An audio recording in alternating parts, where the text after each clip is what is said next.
ಮಂಡ್ಯ ಕೆಎನ್ಎಫ್ ಸಂಸ್ಥೆಯ ಉತ್ಪನ್ನಗಳ ಕಲಬೆರಕೆ ಕುರಿತು ಸಾಮಾಜಿಕ ಜಾಲತಾಣಗಳಲ್ಲಿ ಬಿತ್ತರವಾದ ವರದಿಯಲ್ಲಿ ಯಾವುದೇ ಹುರುಳಿಲ್ಲ ಎಂದು ಮಂಡ್ಯ ಜಿಲ್ಲಾ ಹಾಲು ಒಕ್ಕೂಟದ ಮನ್ಮೂಲ್ ಅಧ್ಯಕ್ಷ ಎಂ.ಕೆ. ಹರೀಶ್ ಬಾಬು ಸ್ಪಷ್ಟಪಡಿಸಿದರು.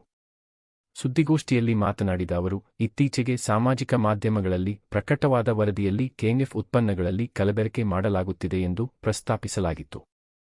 ರಾಜ್ಯದ 14 ಹಾಲು ಒಕ್ಕೂಟಗಳ ಪೈಕಿ ಮಂಡ್ಯ ಜಿಲ್ಲಾ ಹಾಲು ಒಕ್ಕೂಟದಲ್ಲೂ ಕಲಬೆರಕೆ ನಡೆಯುತ್ತಿದೆ ಎಂದು ಬಿಂಬಿಸಿರುವುದು ಸತ್ಯಕ್ಕೆ ದೂರ ಎಂದು ತಿಳಿಸಿದರು.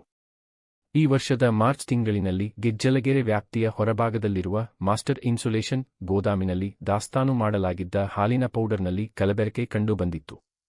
ಈ ಸಂಬಂಧ ಗೋದಾಮಿನ ಮಾಲೀಕರ ಮೇಲೆ ದೂರು ನೀಡಲಾಗಿದೆ. ಇದಾದ 3 ತಿಂಗಳ ನಂತರ ಖಾಸಗಿ ಮಾಧ್ಯಮ ಸಂಸ್ಥೆ ನಮ್ಮ ಒಕ್ಕೂಟಕ್ಕೆ ಭೇಟಿ ನೀಡಿದ್ದ ಸಂದರ್ಭದಲ್ಲಿ ರಜಾ ದಿನವಾಗಿದ್ದರೂ ನಮ್ಮ ಅಧಿಕಾರಿಗಳು ಉಪಸ್ಥಿತರಿದ್ದು ಅವರು ಕೇಳಿದ ಎಲ್ಲಾ ಪ್ರಶ್ನೆಗಳು ಮತ್ತು ಸಂದೇಹಗಳಿಗೆ ಸೂಕ್ತ ದಾಖಲೆಗಳೊಂದಿಗೆ ಸ್ಪಷ್ಟನೆ ಹಾಗೂ ವಿವರಣೆಯನ್ನು ನೀಡಿದ್ದಾರೆ ಎಂದು ವಿವರಿಸಿದರು. ಗೋಷ್ಠಿಯಲ್ಲಿ ಮನ್ಮೂಲ್ ವ್ಯವಸ್ಥಾಪಕ ಎಚ್.ಆರ್. ರಘು, ನಿರ್ದೇಶಕರಾದ ಉಮ್ಮಡಳ್ಳಿ ಶಿವು, ಅಪ್ಪಾಜಿಗೌಡ, ಕೃಷ್ಣೇಗೌಡ, ಲಕ್ಷ್ಮೀನಾರಾಯಣ್, ಮಾಜಿ ಅಧ್ಯಕ್ಷ ಬೋರೇಗೌಡ ಇದ್ದರು. ಇವರಲ್ಲಿ ಕಲಬೆರಕೆ ಮಾಡ್ತಿದ್ದಂಥ ಪದಾರ್ಥಗಳ ಬಗ್ಗೆ ಎಲ್ಲ ದಾಖಲೆಗಳ ಸಮೇತ ಸಿಕ್ಕಿವೆ ಅಂತೇಳಿ ಒಂದಿಷ್ಟು ಸೋಷಿಯಲ್ ಮೀಡಿಯಾದಲ್ಲಿ ವರದಿ ಮಾಡಿ ಅದಕ್ಕೆ ಸಂಬಂಧಪಟ್ಟಂಗೆ ನಮ್ಮ ಅಧಿಕಾರಿಗಳು ಸಹ ಅವ್ರು ಬಂದಂಥ ಸಂದರ್ಭದಲ್ಲಿ ಅವರು ಏನು ಪ್ರಶ್ನೆಗಳನ್ನ ಕೇಳಿದ್ದಾರೆ ಅದಕ್ಕೆ ಸಂಬಂಧಪಟ್ಟಂಥ ಕ್ಲಾರಿಫಿಕೇಶನ್ ಸಹ ಕೊಟ್ಟಿದ್ದಾರೆ. ಮತ್ತೆ ಅವ್ರು ಬಂದಂಥ ದಿನ ಅವತ್ತು ರಜದ ದಿನ ಆಗಿರ್ತದೆ, ಭಾನುವಾರ. ಅವರು ಮತ್ತು FSL ಜೊತೆಗಳು ಬಂದಿರ್ತಾರೆ. ಅವತ್ತು ಬಂದಂಥ ದಿನಗಳಲ್ಲಿ ಯಾರೂ ಸಹ ಅವ್ರನ್ನ ತಡೆದಿರುವುದಿಲ್ಲ. ಭಾನುವಾರ ಆದರೂ ರಜದ ದಿನ ಯಾವ ಅಧಿಕಾರಿಗಳಿದ್ರು ಅವ್ರನ್ನ ಒಕ್ಕೂಟದೊಳಗಡೆ ಬಂದು ನಮ್ಮ ಅಧಿಕಾರಿಗಳ ಜೊತೆ ಚರ್ಚೆ ಮಾಡಿ ಸುಮಾರು ವಿಚಾರಗಳ ಬಗ್ಗೆ ಹೋಗಿದ್ದೆ. ಸಂಬಂಧಪಟ್ಟಂಥ ವಿಚಾರದಲ್ಲಿ ನಮ್ಮ KMF ಡೈರೆಕ್ಷನ್ ಥ್ರೂ ನಾವು ಏನು ನಮ್ಮಲ್ಲಿ ಉತ್ಪಾದನೆಯಾದಂಥ ಹಾಲನ್ನು ಕೆನೆ ರಹಿತವಾದಂಥ ಪೌಡ್ರನ್ನ ಗೋಡನ್ನಲ್ಲಿ ಇಡ್ತೀವಿ. ಆ ಗೋಡನ್ನಲ್ಲಿ ಇಟ್ಟಿರ್ತಕ್ಕಂಥ ಬಾಡಿಗೆದಾರ ಗೋಡನ್ ಇತ್ತು. ಅಂದರೆ ಅದು ಇದು KMF ನಮಗೆ ಯಾರಿಗೆ ಟೆಂಟನ್ನು ಕೊಟ್ಟು 2 ವರ್ಷದ ಅವಧಿಗೆ ಇಂಥ ಜಾಗಗಳಲ್ಲಿ ನೀವು ನಿಮ್ಮ ದಾಸ್ತಾನನ್ನು ಶೇಖರಣೆ ಮಾಡೋದಕ್ಕೆ ಅಂತೇಳಿ ಹೇಳಿದರು. ಅಂಥ ಜಾಗದಲ್ಲಿ ಅದು ಮಾಸ್ಟರ್ ಇನ್ಸ್ಟಾಲೇಷನ್ ಅನ್ನುವಂಥ ಒಂದು ಗೋಡನ್ನು ಗೆಜ್ಜಲಗೆರೆಯ ಹೊರಭಾಗದಲ್ಲಿದೆ. ಅಲ್ಲಿ ಇಟ್ಟಿರ್ತಕ್ಕಂಥ ಗೋಡನ್ನಲ್ಲಿ ಪೌಡ್ರು ಕಲಬೆರಕೆ ಆಗಿರ್ತಕ್ಕಂಥದ್ದು ವಿಚಾರವಾಗಿ ಕ್ಲಾರಿಫಿಕೇಶನ್ನ ಕೊಡಬೇಕಾಗಿ ಬರ್ತದೆ. ಹಾಗಾಗಿ ಆ ವಿಚಾರವಾಗಿ ನಾವು ಈ ಸುದ್ದಿಗೋಷ್ಠಿಯನ್ನು ನಡೆಸ್ತಾ ಇದ್ದೀವಿ. ಈ ವಿಚಾರವಾಗಿ ನಾವು ಏನು ಅಗ್ರಿಮೆಂಟ್ ಮಾಡಿದ್ವಿ, ಅವ್ರ ಹತ್ರ ಗೋಡನ್ನಲ್ಲಿ ಇಟ್ಟಿರ್ತಕ್ಕಂಥ ಪದಾರ್ಥದಲ್ಲಿ ಒಂದು 3 ಟನ್ನಷ್ಟು, ಅಂದರೆ ಇದು ಮಾರ್ಚಲ್ಲಿ ನಡೆದಿರ್ತಕ್ಕಂಥದ್ದು.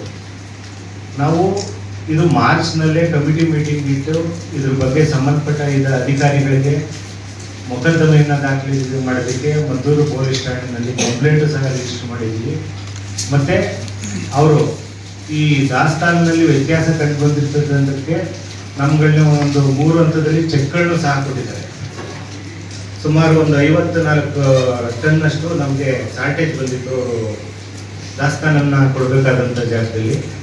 ಅದಕ್ಕೆ ಸಂಬಂಧಪಟ್ಟಂಗೆ ಒಂದು 1,43,00,000 ವ್ಯತ್ಯಾಸ ಕಂಡು ಬಂದಿತ್ತು. ಆ ವ್ಯತ್ಯಾಸಕ್ಕೆ ಸಂಬಂಧಪಟ್ಟಂಗೆ 3 ಚೆಕ್ಗಳನ್ನು ಸಹ ನೀಡಿರ್ತಾರೆ. 2 50,50,00,000, ಇನ್ನೊಂದು 43 ಲಕ್ಷಕ್ಕೆ ಸಂಬಂಧಪಟ್ಟಂಗೆ. ಆಮೇಲೆ ನಾವು KMFನವ್ರು ಏನು ಅಗ್ರಿಮೆಂಟ್ ಮಾಡಿದ್ರು ಅವ್ರಿಗೆ ಈ ಇಲ್ಲಿರ್ತಕ್ಕಂಥ ಪದಾರ್ಥದಲ್ಲಿ ವ್ಯತ್ಯಾಸ ಕಂಡು ಬರೋದಾಗಲಿ, ಏನಾರ ಕಮ್ಮಿ ಬಂದಿದೆ ಅಥವಾ ಅಲ್ಲಿಂದ ನಮಗೆ ವಾಪಸ್ ಕೊಡಬೇಕಾದ್ರೆ ಏನು ವ್ಯತ್ಯಾಸ ಬಂದು ಅದು ನಾನೇ ಜವಾಬ್ದಾರರು ಅಂತೇಳಿ ಅಗ್ರಿಮೆಂಟು ಮಾಡಿರ್ತಾರೆ. ಅದಕ್ಕೆ ಸಂಬಂಧಪಟ್ಟಂತೆ ಡೆಪಾಸಿಟು ಸಹ ಇಟ್ಟಿರ್ತಾರೆ. ಇಂಥ ಸಂದರ್ಭದಲ್ಲಿ ಅವರು ನಮ್ಗೆ ಕೊಟ್ಟಂಥ ಮೆಟೀರಿಯಲ್ನಲ್ಲಿ ಏನು ಶಾರ್ಟೇಜ್ ಇತ್ತು ಅದಕ್ಕೆ ಚೆಕ್ಗಳು ಕೊಟ್ಟಿತ್ತು. ಮತ್ತು ಅಲ್ಲಿಂದ ವಾಪಸ್ ತಂದಂಥ ಸಂದರ್ಭದಲ್ಲಿ ಸುಮಾರು 3.5 ಟನ್ನಷ್ಟು ಪೌಡ್ರು ಕಲಬೆರಕೆ ಆಗಿದೆ ಅಂತೇಳಿ ಅವತ್ತೇ ನಮಗೆ ನಾವು ವಾಪಸ್ ಗೋಡನ್ನಿಂದ ತಂದ ಮೇಲೆ ನಾವು ಯಾವುದೇ ಪ್ರೊಡಕ್ಷನ್ನ ಮಾಡಬೇಕಾದ್ರೆ ಆಗಲಿ ಮತ್ತು ನಾವು ಆ ಪೌಡ್ರನ್ನ ಹೊರಗಡೆ ಕಳಿಸ್ಬೇಕಾದ್ರೆ ನಮ್ಮ ಲ್ಯಾಬ್ನಲ್ಲಿ ಆ ಪೌಡ್ರ್ ಬಗ್ಗೆ ಏನು ಫಸ್ಟು ಲ್ಯಾಬ್ ಟೆಸ್ಟಿಂಗ್ಸ್ ಇರ್ತವೆ ಎಲ್ಲ ಪ್ರೊಸೀಡಿಂಗ್ಸ್ ಮುಗಿದ ಮೇಲೆ ನೆಕ್ಸ್ಟ್ ಯೂಸ್ ಮಾಡೋದಾಗಲಿ ಬೇರೆಯವ್ರಿಗೆ ಕೊಡೋದಾಗಲಿ ನಾವು ಮಾಡ್ತಕ್ಕಂಥದ್ದು.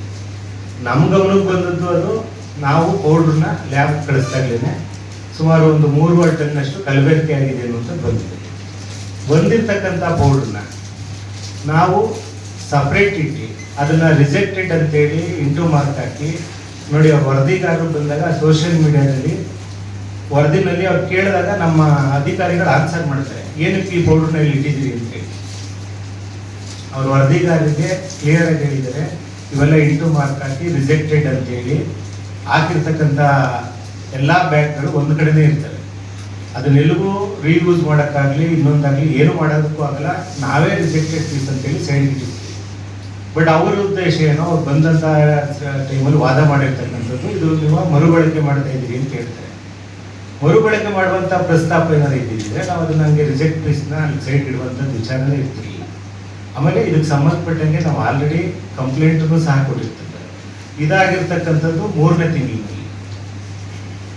ನಮ್ಮದು ಮಾರ್ಚ್ಗೆ ಏನು ಆಡಿಟ್ ಆಗಬೇಕು ಆ ಟೈಮ್ನಲ್ಲಿ ಬಂದಂಥ ವ್ಯತ್ಯಾಸಗಳಾಗಿರ್ತಕ್ಕಂಥದ್ರಲ್ಲಿ ನಾವು ಈ ವಿಚಾರವಾಗಿ ಆಲ್ರೆಡಿ ಕಂಪ್ಲೇಂಟ್ ಕೊಟ್ಟಿದ್ದೇವೆ. ಇವರು ವರದಿಗಾರರು ಬಂದು ಇದನ್ನ ವಿಡಿಯೋ ಮಾಡಿರೋದು ಯಾವುದು 6ನೇ ತಿಂಗಳಿನಲ್ಲಿ. ಇದಕ್ಕೂ 3 ತಿಂಗಳು ವ್ಯತ್ಯಾಸ ಇರ್ತದೆ.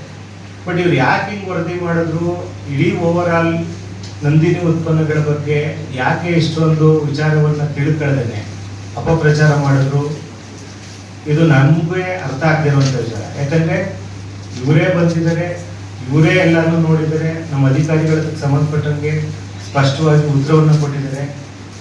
ಎಲ್ಲ ಕ್ಲಾರಿಫಿಕೇಶನ್ ಕೊಟ್ಟ ಮೇಲೂ ಇಲ್ಲ ಇವತ್ತು ಇಲ್ಲೇ ಕಲಬೆರಕೆ ಆಗಿರುವಂಥದ್ದು ಅಂತೇಳಿ ಇವರೇ ಆರ್ಗ್ಯುಮೆಂಟ್ ಮಾಡಿದ್ದಾರೆ, ಇವರೇ ಜಡ್ಜ್ಮೆಂಟ್ ಮಾಡಿದ್ದಾರೆ, ಇವರೇ ವರದಿನ ಇಷ್ಟು ಅಪಪ್ರಚಾರ ನಂದಿನಿ ಉತ್ಪನ್ನದ ಬಗ್ಗೆ ಹೊರಗಡೆ ಎಲ್ಲ ಮಾಡಿದ್ದಾರೆ.